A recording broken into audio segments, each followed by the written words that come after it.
I need to properly contextualize this. This is probably, of everybody I've ever had speak, please listen to me now, in 10 forums and in 30 years, there's maybe 2 people equally qualified or maybe more qualified than me to speak on these topics.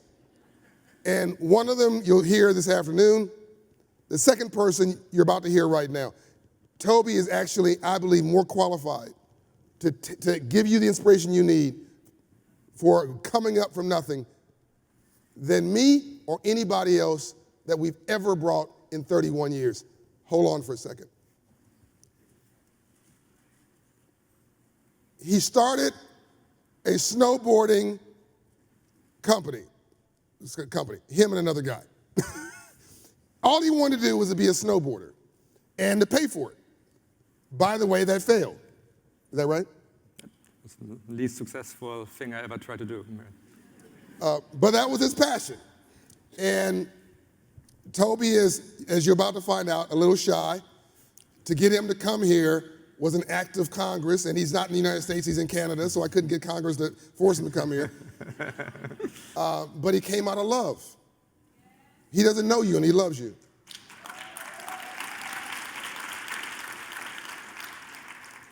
Tobi built this company with help from others, and in time, my friend Tobi Y, who may be in the audience, I'm not sure. He's got a Santa Claus beard. I'm not sure he's here, but it was originally just Tobi and this dream. Today, this dream, I want you to be so inspired by this. He is doing right now, this year, he's on track to do over $400 billion in revenue. GMV. No. Let me, it's too many zeros to process. Let me do it in reverse. He's not the government. Nobody gave him anything. It's almost $500 billion a year in revenue. And during Black Friday, and he wasn't not bragging about himself, he's bragging about, during Black Friday, there was a new sale for a new business once every 19 seconds. Every 19 seconds on Black Friday, a new entrepreneur somewhere rang the bell on new revenue for their dream. Every 19 seconds. This is what we celebrate. New business formation, new entrepreneurship, people reaching for independence. It's our the amazing entrepreneurs on Shopify who have this success. It's like the 400 billion, it's such a crazy number of sales and starting new businesses. There's millions of businesses on the platform, which I'm incredibly proud of. And it's a winding path to get there. As you say, it started trying to solve a problem for myself in 2004, selling snowboards. And what I kept hearing from people who were following the journey of doing this, back then it was still new to start a business on the internet. People brought businesses onto the internet, but people didn't start, especially retail businesses there. And everyone who has encountered or worked on a retail business knows this is one of the most participatory things you can do. It's almost a form of self-expression. You're willing something into existence that doesn't exist without it.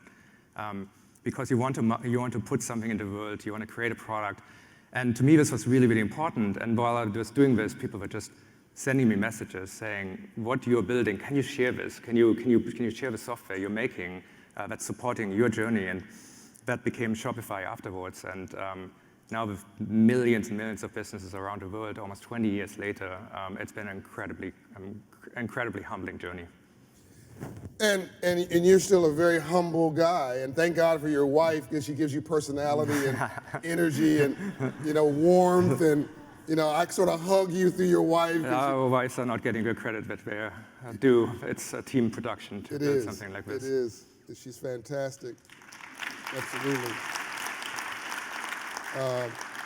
And Chaitra and your wife have become good friends, and And as we sort of roll this back, Toby, just for a second, we know Jeff Bezos, great guy, and of course brilliant, but I'm upset with Jeff at the moment.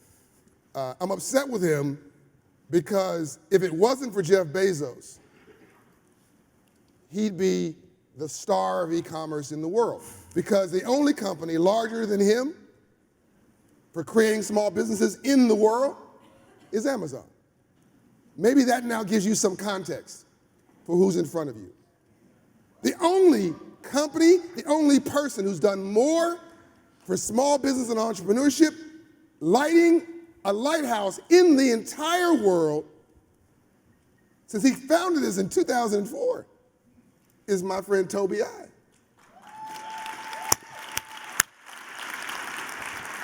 Thank you, my friend.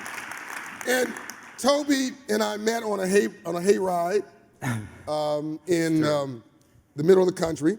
Had a nice chat, and people don't believe it, but I'm a bit of an introvert. I don't just talk. I really don't. I don't talk for no reason. I'm a little uncomfortable. Yes. I have to have a purpose and a reason. We definitely connected over our introversion, yes. Yeah, I mean, I don't think I've ever said this in public. I'm a very private person living a very public life. If it's purposeful, I'll talk all day. But just to, like, how's the weather and all that stuff, I have no interest whatsoever in like happy talk. It's not happy to me because it's just wasting like energy. And so he got on the hayride. I'm like, hi.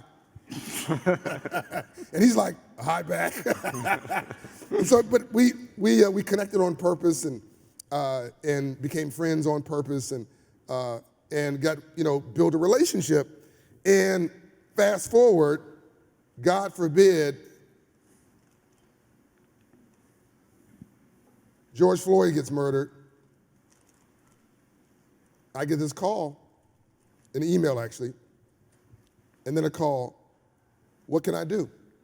I'm sorry, before that, would you mind helping me talk to my employees to help to process this unexplainable tragedy?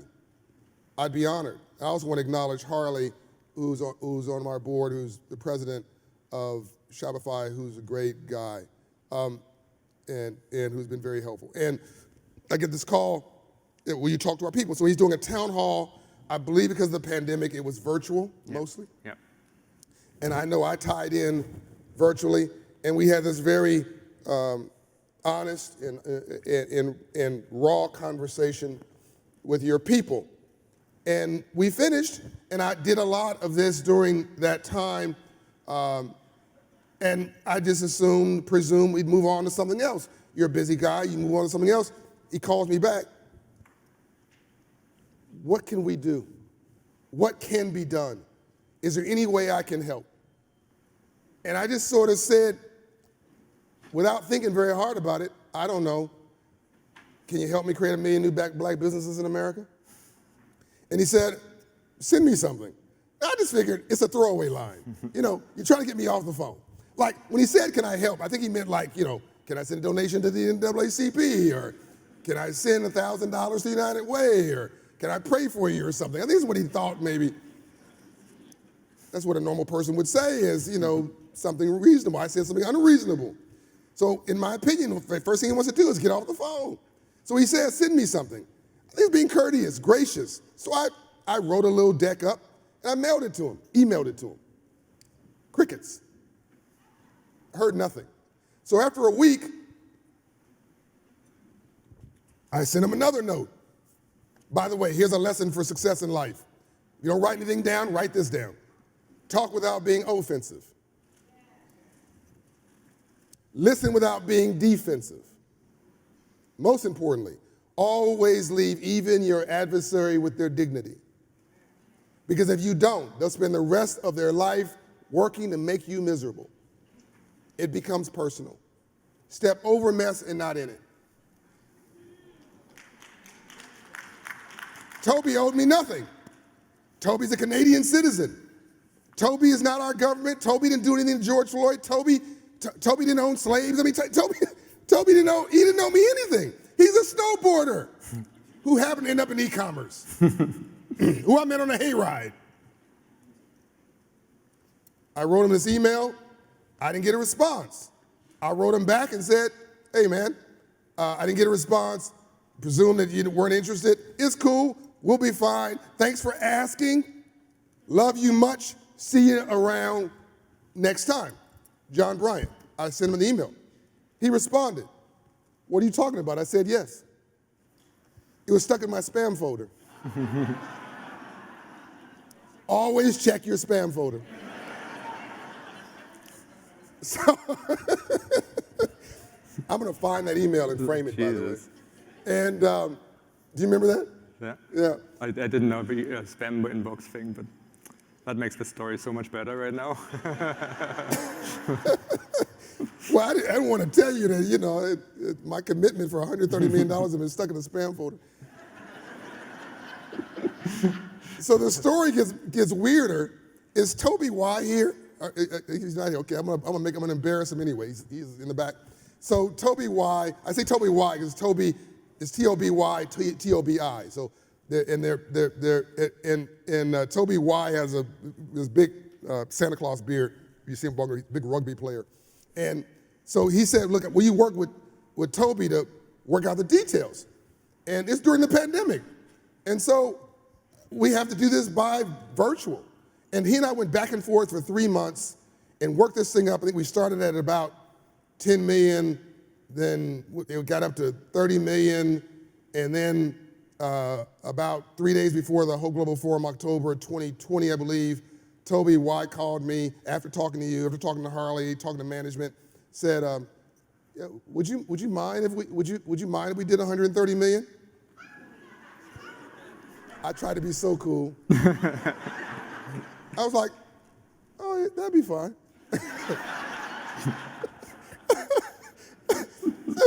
Meanwhile, I'm like, so like 2 days later, we documented, those emails back and forth. Again, $130 million commitment. I never met Tobi Y until yesterday.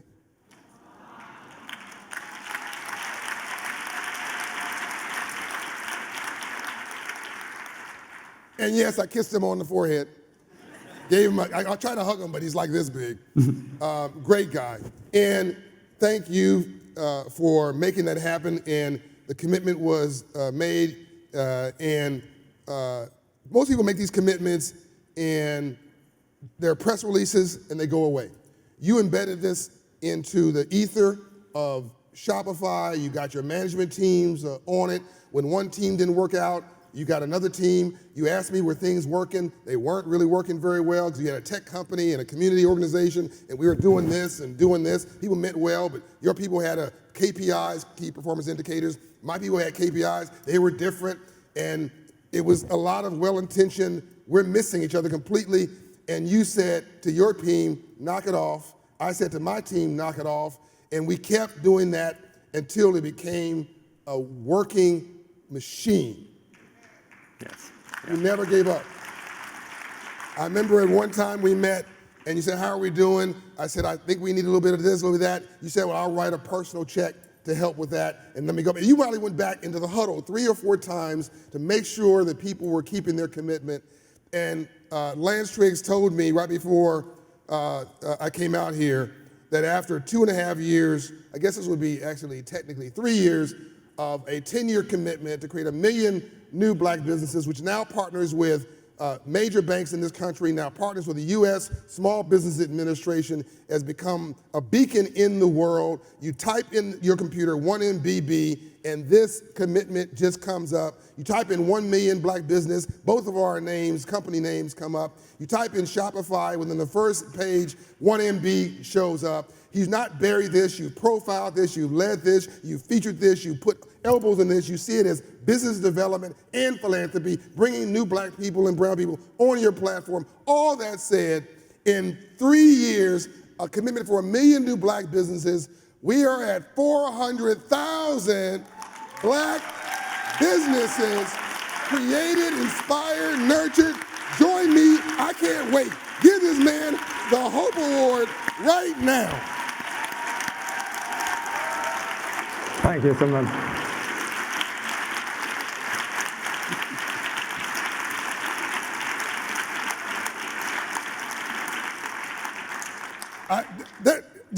some context. There's only 3.1 million black businesses in America. We're over 10%. What's that, 15%? Help me with somebody with statistics.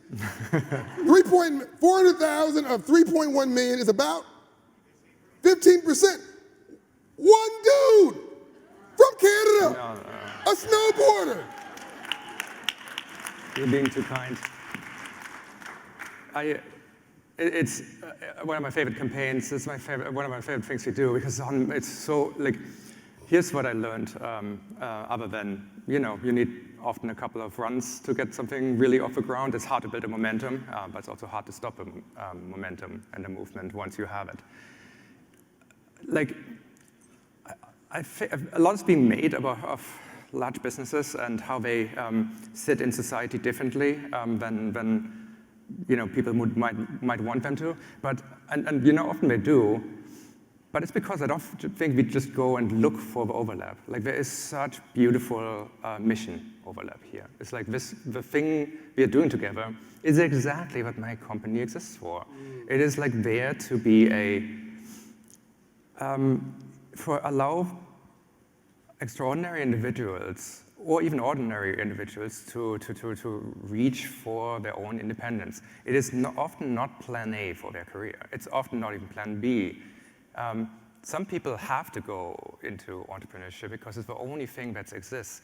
And the beautiful thing about being an entrepreneur is that it turns around a thing that might have happened in your life. Like everyone, I think about life, suddenly my experience of my early life was, it's a school of hard knocks. It's like you're constantly put down and like things do not work out the way you do, and often for good reasons, because when you're young, you might not understand the world the way it works, and that misunderstanding manifests itself in things just not working out for you. And you roll with that. Those are things that set you back, but here's a wonderful thing on the moment you become an entrepreneur. Suddenly all of these events in your life that were probably negative events turn into the gym and the engine for you. They are the things that are propelling you forward. Entrepreneurship is the school of hard knocks. It's your energy source at this point. You've trained for this moment. And so there are just people who, like so many more people than we believe in our communities all over the world, who just, maybe they can't work for other people. Maybe they are just trying the wrong thing, and plan C actually should be plan A. It's a better plan for them. And so, but as we know, the opportunity is not obvious to people. I've had, my grandmother was an entrepreneur, and I grew up with her, so she lived this in front of me. Entrepreneurship was a tool in my toolbox growing up. The moment I saw a snowboard hill, slopes, and wanted to make money while being on a lift, I realized if I sell snowboards online, I can do all these kind of things. It just was there as a thing that didn't seem extraordinarily as a thing to do. And so I tried it. And the awareness that we can create here is incredible. Most people do not have someone in their family who has demonstrated this. How many more businesses could exist in the world if we inspire more people and just say to them, hey, like this is, people like you have reached for independence in your communities. Yeah. And especially, as you know, in some communities there isn't that much opportunity. So often it becomes one of the best ones to do. So the thing I'm most proud of the hundreds of thousands of businesses that we've created here is many of them might not exist without this. Like, it is not a zero-sum game. Yeah. It is like actually a deeply participatory game. It's like if you want as many people make as many products and create as many things with their hands, challenging themselves, turning their life's experiences and the knocks they've gotten into lessons that they can apply and create a better business because of that for their employees and so on. And just it's a virtuous cycle that's actually beautiful. And it's the privilege of my life is that I get to make a product for the most inspiring group of people imaginable, like people who are putting themselves out there and build new things that otherwise wouldn't exist. That's beautiful, Tobi. That's beautiful. I'm watching the time because they keep cheating me on time. I look down and I have 6 minutes, and I look down and it's got 0. It's like, I'm good at math. Like, that just can't be right. But can I have a few more minutes? with Tobi? Look, I want to ask a personal question so that I think they'll connect to this audience, but I want to go back to this the partnership. And by the way, they give a free domain name. They do domain name search for free. They do a website for you for free. They do a Shopify account for you for 4 months for free. They give you payment systems for free. They help you with delivery systems. They consult with you on online business. If you have an existing restaurant, they'll give you an e-commerce restaurant as a partner. If you have an existing barbershop, you have an e-commerce barbershop as a partner. It doesn't have to be a new business. It can be an existing business that is now connected to the future of future of technology and AI and robotics and everything else, because they're going to give you an e-commerce sister or parent or partner with that existing business. So it's a new business or expanding an existing business. And then we put banks and credit lines. And by the way, you make a sale, they'll give you a credit line against your next sale. I'm gonna repeat that. I started talking about money. He said, say it again. You're on Shopify and you make a sale. They're not gonna check your credit. They're not gonna run a credit check. They're not gonna do a FICO score check. They're not gonna underwrite you. They're not gonna charge you some crazy interest rate. There's none of that. You make a sale and you qualify with the next sale for financing. They'll finance your growth. Did I get this right? Yes, and you need to take some credit because there's lots of your advice is built into this program, and it's a huge program and massively successful, but not going to the FICO scores and all these things where it comes straight from your advice. Yeah. Now, if you need a credit line for a truck to drive your stuff around or a building, that's where the credit score stuff comes in, and that's where the banks come in. We have those banks layered in. Truist and JP Morgan Chase and Wells Fargo and Bank of America and others are there to help with that, and that's also important. So it's a family affair. But the sale itself is financed that supports you through Shopify. And then we have Aprio providing free accountants. And we have lawyers, accountants, business management firms, each giving 2 hours each to wrap around that entrepreneur, because 96%, as Bishop Jake said last night, 97% of all of these businesses don't have employees. So which means it makes you a self-employment project, not a business. So we got to turn you into a real business, and all of that is worth about $25,000 per business.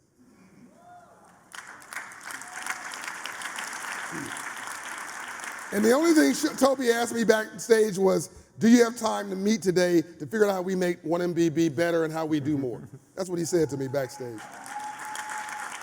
So here's my closing. I know that we're a little over. Have you enjoyed this? I'm about to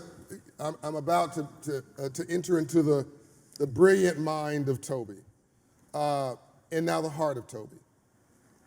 I've never asked you this, but everybody, have $1 trillion in revenue, up from nothing. My last book, the stock is doing great. You're doing great. You're celebrated, one of the wealthiest men in the world. At one point, you're the wealthiest man in Canada, et cetera, et cetera, et cetera. Other people come in for advice and counsel, but people don't realize it's very lonely sitting there.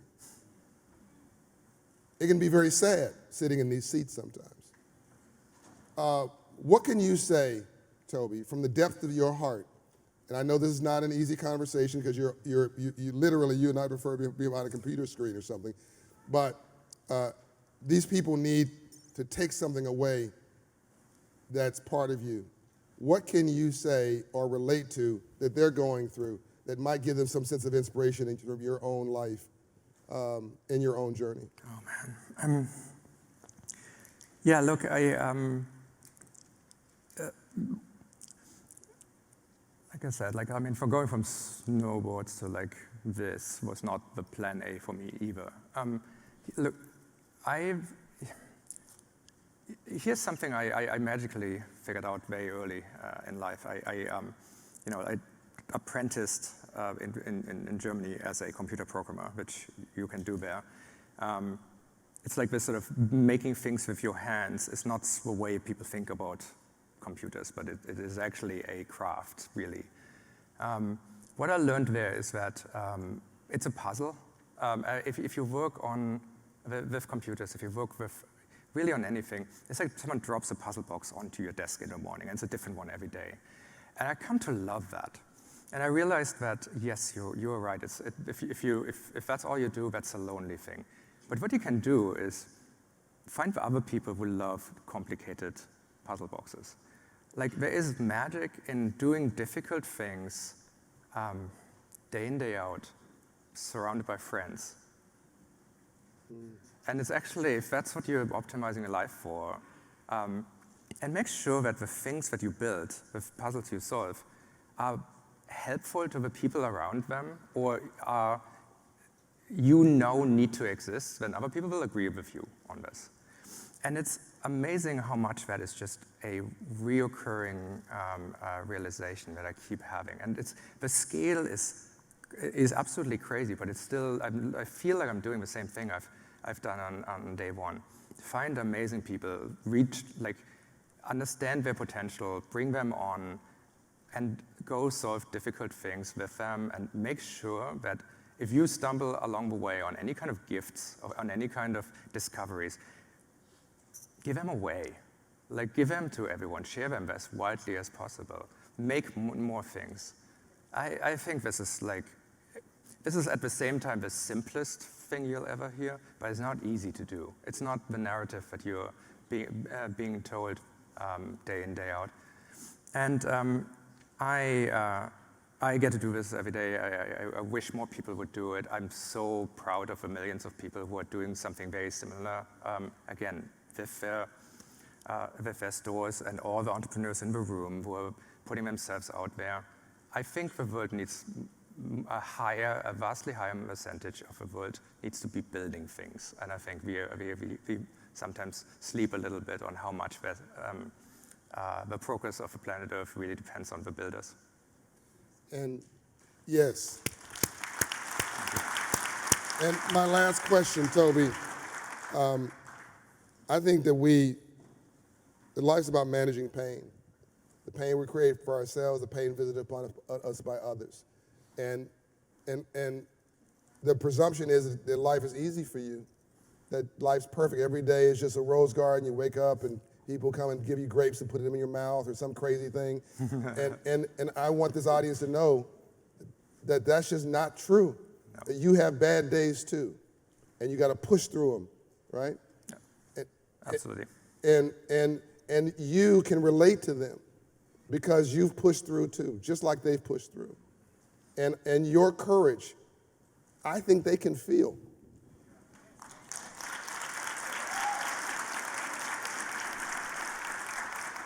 And there's something else they can feel, your humanity. We love you, Tobi. Thank you, man. Thank you so much. Tobi Lutke, everybody. Cool.